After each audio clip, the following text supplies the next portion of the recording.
Assalamualaikum warahmatullahi wabarakatuh. Bagaimana kabarnya?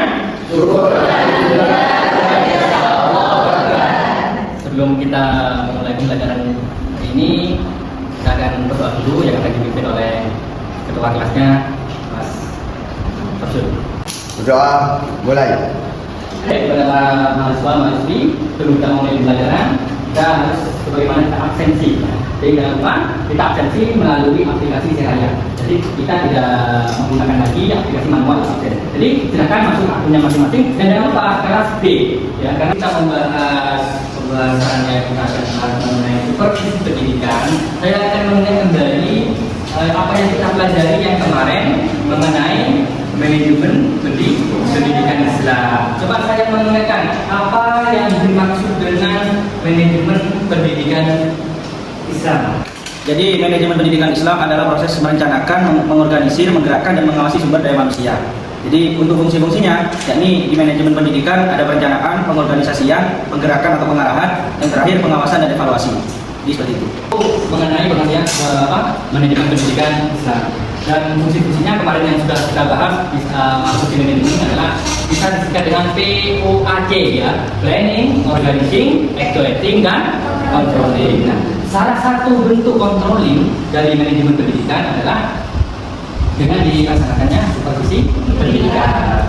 Baik, tujuan pembelajaran dari supervisi pendidikan ini yang pertama adalah satu, mahasiswa mampu menjelaskan konsep supervisi pendidikan. Kedua, mahasiswa mampu mengidentifikasi tujuan dan fungsi supervisi pendidikan. Ketiga, mahasiswa mampu menjelaskan model dan pendekatan supervisi pendidikan. Coba saya tanyakan, bila mana Anda seorang guru, kemudian ketika pembelajaran tiba-tiba datang ke kepala sekolah, duduk di belakang, kira-kira apa perasaan kalian ketika mengajar? Ketika Grogi, nervous, gugup, apa lagi? Takut. Oke. Seperti gambar ini, bahwasanya gambar yang pertama ketika kepala sekolah datang untuk mensupervisi kita sebagai guru, yang pertama adalah minder, grogi dan lain sebagainya. Namun supervisi pendidikan sebenarnya bukan hal yang perlu ditakuti kepada kalian semua. Namun supervisi pendidikan dan bentuk perhatian kepada para guru agar belajar mengajarnya akan lebih baik, kinerjanya, kompetensinya lebih baik. Nah ini yang pertama, gambar yang kedua ada guru, ada kepala sekolah. Mereka dari gambar ini sangat akrab sekali, sebenarnya memberikan bantuan pendidikan kepada para guru. Pembahasan pada pembahasan supervisi pendidikan. Jadi yang pertama pengertian supervisi pendidikan. Yang kedua adalah tujuan supervisi pendidikan. Ketiga adalah pendekatan supervisi pendidikan. Keempat adalah jenis-jenis supervisi pendidikan. Kelima adalah model-model supervisi pendidikan dan yang keenam adalah teknik supervisi pendidikan. Dalam pelaksanaan supervisi seringkali distorsi umum ya yang terjadi di lembaga-lembaga sekolah bahwasanya yang pertama adalah bahwasanya dalam pelaksanaan supervisi hanya membawa instrumen pengukuran ya. Yang kedua hanya untuk kepentingan akreditasi semata, sehingga kalau sudah tidak akreditasi maka supervisi itu sudah tidak berlanjut lagi, hanya memenuhi instrumen untuk kepentingan akreditasi. Yang ketiga adalah berhenti setelah penilaian tanpa akreditasi. Pokoknya kalau misalkan melaksanakan supervisi, sudah tidak ada, sudah lanjut. Tapi supervisi itu dilaksanakan guna untuk memperbaiki kualitas untuk belajar. Mbak izin bertanya. Ya silakan. Bagaimana ketika di sebuah lembaga itu ada guru senior, yang mana dia itu ketika mau di supervisi itu tidak mau karena merasa dirinya itu lebih pengalaman. Memang pertanyaan ini sering ditanyakan. Bagaimana mengatasi guru senior yang tidak mau di supervisi? Yang pertama adalah membangun komunikasi yang baik. Ya, kenapa? Ya, komunikasi kan merupakan langkah awal untuk bisa ngomong langsung kepada guru tersebut. Jadi komunikasi dijaga dengan baik kepada guru senior. Yang kedua adalah memberikan tujuan supervisi, menjelaskan bahwa tujuannya tidak untuk mencari kesalahan, tapi untuk memberikan pembinaan bersama agar lebih baik. Yang ketiga adalah pendekatan yang tepat kepada guru senior adalah pendekatan non direktif ya, atau kolaboratif. Yang selanjutnya adalah tetap melaksanakan supervisi karena sebagai aturan yang sudah berlaku, namun dengan berbagai teknik yang berbeda. Kan kalau guru senior tidak mau supervisi, menemukan individual dengan pendekatan interaksi berdua dan dialog berdua. Bahwasanya yang seperti ini bukan bentuk menyalahkan jenengan Bapak yang sudah melakukan mengabdi di sini bertahun-tahun, tapi untuk pembinaan bersama, bahwasanya misalkan agar lebih baik ada metode yang harus diberikan kepada Bapak, maka Bapak nanti lebih baik lagi dalam mengerjakannya. Kita akan membahas pengertian yang pertama adalah pengertian supervisi. Jadi supervisi itu berasal dari kata bahasa Inggris yaitu super yang berarti di atas, ya. Kemudian vision yang berarti melihat. Supervisi pendidikan adalah serangkaian kegiatan pembinaan yang dilakukan oleh kepala sekolah atau pengawas kepala sekolah untuk membantu guru mengembangkan kemampuannya dalam mengelola proses pembelajaran. Di sini supervisi itu bukan untuk menakut-nakuti, tetapi memberi bantuan pembinaan oleh pengawas kepada guru untuk pengembangan kemampuannya dalam proses mengelola proses pembelajaran. Kita memahami penjelasan pengertian supervisi pendidikan. Saya tanya kepada kalian semua, siapa yang melakukan supervisi ini? Atau yang disebut dengan supervisornya siapa? Jadi yang melakukan supervisinya itu adalah kepala sekolah dan pengawas sekolah. Yang melakukan supervisi adalah kepala sekolah, itu bagian dari internal, kalau eksternal dari pengawas. Kalau di RI atau di bawah kenaungan Kemenak ada yang namanya PPAI, Pengawas Agama Pendidikan Islam. Nah, oke. Yang melakukan supervisi pendidikan adalah kepala sekolah. Apakah selain kepala sekolah itu boleh dia sebagai supervisor? Jawabannya boleh. Lalu siapa selain kepala sekolah untuk melaksanakan supervisi ini? Dari laki-laki siapa? Guru senior. Guru senior. Lainnya? Wakil kepala sekolah. Wakil kepala sekolah, betul sekali. Jadi boleh melakukan supervisi selain kepala sekolah, yaitu adalah wakil kepala sekolah atau guru senior yang mempunyai legalitas atau mempunyai sertifikat untuk melaksanakan supervisi ini. Nah, kita memahami pengertian, kemudian siapa pelaku supervisi, lalu apa tujuan dilaksanakan supervisi. Tujuannya supervisi pendidikan adalah Membantu guru meningkatkan kemampuannya untuk menjadi guru yang lebih baik. Membantu guru untuk meningkatkan kemampuannya untuk menjadi lebih baik. Kalau gurunya sudah baik, maka pembelajaran juga akan baik. Pembelajaran akan baik pengertian kepada siswa. Ini ada tujuan khususnya. Yang pertama adalah membantu guru agar dapat mengerti tujuan pendidikan dan fungsi sekolah dalam mencapai tujuan pendidikan. Yang pertama agar guru itu mengerti, ya, tujuan pendidikan sekolah. Kemudian yang kedua adalah membantu guru agar lebih baik menyadari dan mengerti kebutuhan siswa tentang masalah yang dihadapinya. Ya. Jadi agar guru itu mengerti masalah-masalah yang ada di kelas, terutama pada siswanya. Ya. Yang ketiga adalah melaksanakan kepemimpinan yang efektif dengan cara yang demokratis. Yang keempat adalah menemukan kemampuan dan kelebihan tiap guru serta memanfaatkan dan mengembangkan kemampuan tersebut. Karena tiap guru mempunyai kompetensi yang berbeda-beda. Dengan diadakannya supervisi, maka tujuannya adalah apa? Agar kepala sekolah atau para guru tahu potensi yang ada dalam diri guru. Kadang guru ada mempunyai potensi tidak dikeluarkan. Ya. Padahal kompetensinya itu bagus. Maka dengan diadakannya supervisi, tujuannya adalah agar kompetensi guru tersebut bisa dikembangkan. Atau guru yang mempunyai kompetensi yang rendah bisa dilatih, dididik atau mengetahui kompetensi guru. Yang selanjutnya adalah membantu guru meningkatkan kemampuan mengajar di depan. Jelas ketika mengajar tidak hanya menuntut saja. Menuntut kan satu, ya, tapi katanya bisa politik, gitu ya. Apa? Bisa berbagai macam. Kenapa? Akan pembelajaran itu lebih menyenangkan. Kemudian selanjutnya adalah membantu guru dalam masa membantu guru baru sebenarnya, membantu guru baru dalam masa orientasinya. cocok sekali untuk supervisi. Kenapa? Guru baru datang kan dia tidak mempunyai pengalaman apa-apa. Ya, itu guru baru. Maka perlu yang namanya pelatihan, pembinaan, pembimbingan kepada guru baru. Yang terakhir adalah membantu guru menemukan kesulitan belajar siswa dan menemukan tindakan perbaikan. Setiap siswa mempunyai masalah-masalah tersendiri untuk belajarnya. Maka apa? Membantu guru saya supervisi oleh Pak Sekolah untuk apa? Untuk menemukan kesulitan kalian dalam belajarnya, serta saya memberikan solusi ya dan perbaikan kepada kalian agar pembelajaran kalian itu lebih efektif. Saya bisa membaca gambar ini. Silakan. Silakan. Oh ya, silakan.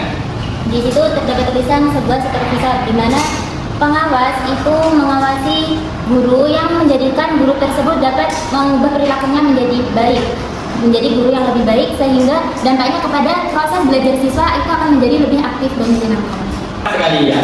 Jadi supervisor mengawasi atau melakukan supervisi kepada guru ya agar apa perilakunya lebih baik. Sehingga kalau perilaku lebih baik maka dampaknya kepada belajar siswa yang lebih baik. Jadi tujuan akhirnya terbinanya perilaku belajar murid yang lebih baik. Mengenai pendekatan dalam pelaksanaan supervisi pendidikan. Yang pertama adalah direktif atau direktif, ya. Yang kedua adalah non direktif, yang ketiga adalah kolaboratif. Maksudnya apa? Jadi kalau direktif itu supervisor atau pengawas menjelaskan, menunjukkan, memberi standar langsung kepada gurunya. Ya. Ini cocok untuk guru baru. Yang kedua adalah non direktif, guru menganalisis sendiri, supervisor memfasilitasi. Yang ketiga adalah kolaboratif, bentuk dari keduanya langsung maupun tidak langsung. Itu perpaduan dua arah menghasilkan masa kerja antara guru dan supervisor. Jadi kalau langsung jadi kepala sekolah memberikan pembinaan langsung ya kepada guru ini pembelajaran yang baik akan dikerjakan. Yang kalau non direktif ya, jadi guru bisa apa? Bisa lihat dua kepala sekolah mengenai pembelajaran dan juga supervisor menjelaskan dan memberikan solusi yang terbaik. Kalau kolaboratif kedua-duanya adalah sudah terbaik. Setelah pendekatan supervisi, kita akan berlanjut pada jenis-jenis supervisi pendidikan. Jenis-jenisnya, yang pertama ada supervisi akademik, yang kedua adalah supervisi administrasi, dan ketiga adalah supervisi lembaga. Lebih baik yang pertama kita adalah membahas supervisi akademik, supervisi yang menitik beratkan kepada pengamatan supervisor kepada masalah-masalah akademik. Ini berkenaan dengan supervisi pembelajaran. Yang kedua adalah supervisi administrasi. Apa supervisi yang menitikberatkan pengamatan supervisor kepada aspek administrasi. Misalkan kalau tadi pembelajarannya, kalau yang supervisi administrasi berkenaan dengan RDP, silabus, kemudian prota, promet, itu berkenaan dengan supervisi administrasi. Apakah itu wajib dilakukan? Ya wajib. Kalau guru tidak mempunyai administrasi pembelajaran, guru tidak akan ngawur ya dalam mengajarnya. Jika ada PT, jika tidak ada silabus, kan apa yang membedakan? Mereka tidak punya arah. Yang selanjutnya adalah supervisi lembaga. Supervisi yang menitikberatkan pengamatan supervisor pada aspek yang berada di sentral madrasah ini berkenaan dengan status lembaga. Jadi supervisi lembaga ini mensupervisi atau membuat suatu bentuk pengawasan mengenai manajemen, kemudian fasilitas, hubungan masyarakatnya ada apa enggak. Sebenarnya, apakah asesor yang datang kemarin melaksanakan akreditasi merupakan supervisi? Oke, mungkin ada yang bisa membantu jawaban pertanyaan dari mahasiswa putra. Apakah asesor yang kemarin datang ke lembaga kita melaksanakan sebuah akreditasi termasuk supervisi pendidikan? Iya, karena asesor kemarin itu juga mengawasi lembaga kita.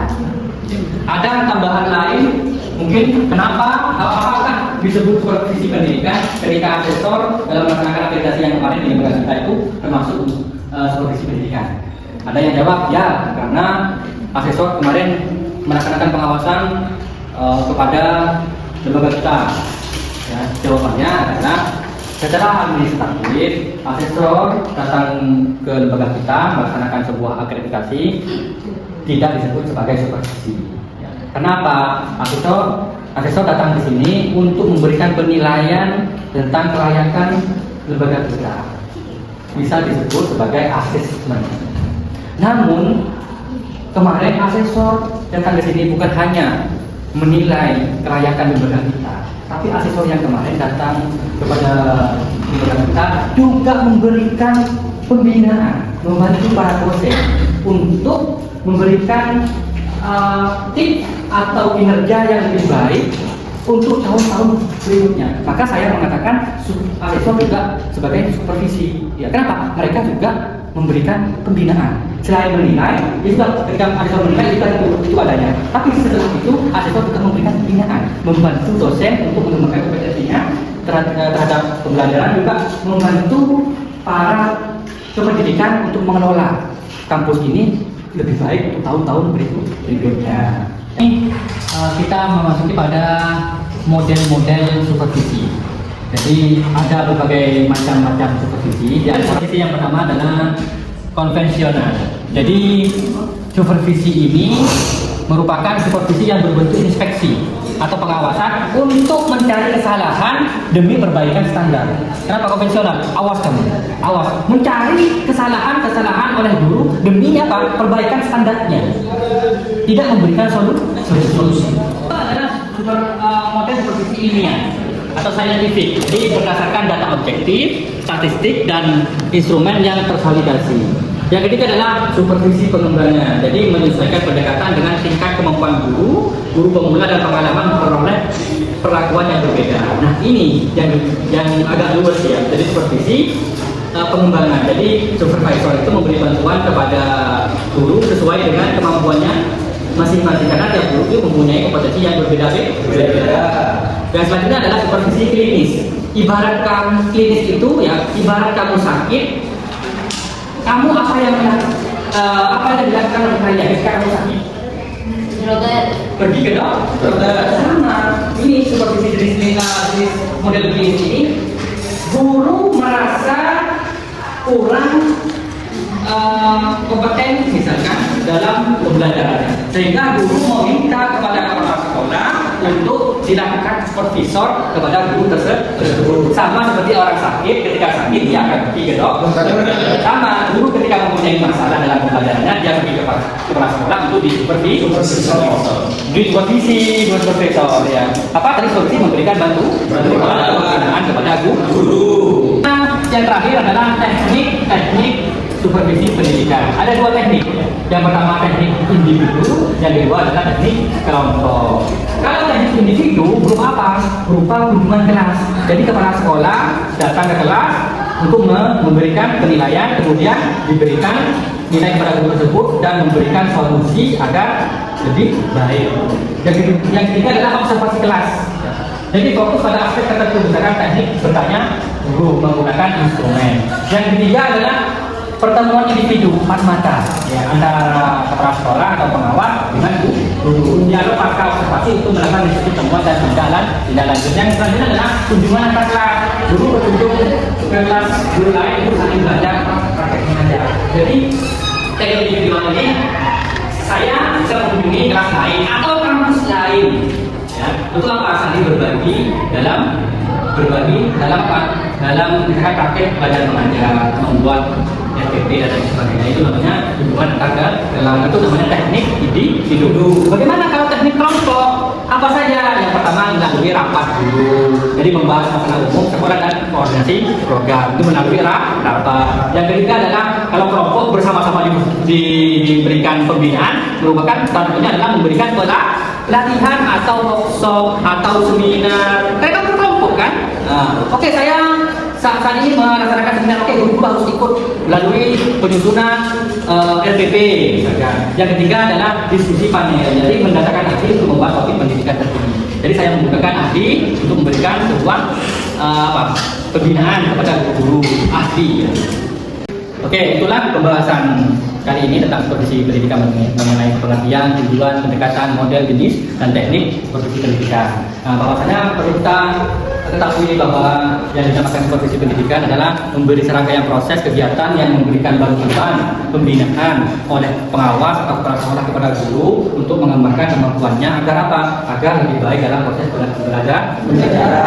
Jadi yang perlu kita ketahui bahwasanya supervisi itu bukan bentuk ancaman kepada guru, tetapi melainkan sebuah bentuk pengawasan yang memberikan bantuan kepada guru agar guru itu lebih baik. Kalau gurunya sudah baik, maka siswanya juga lebih baik. Nah, Tugas mahasiswa yakni membuat metrik analisis komparatif ya. Jadi mahasiswa membuat metrik yang memetakan perbandingan antara pendekatan, model dan teknik supervisi. Metrik ini harus menyertakan kelebihan, kekurangan dan contoh situasi di madrasah kapan teknik tersebut tepat digunakan.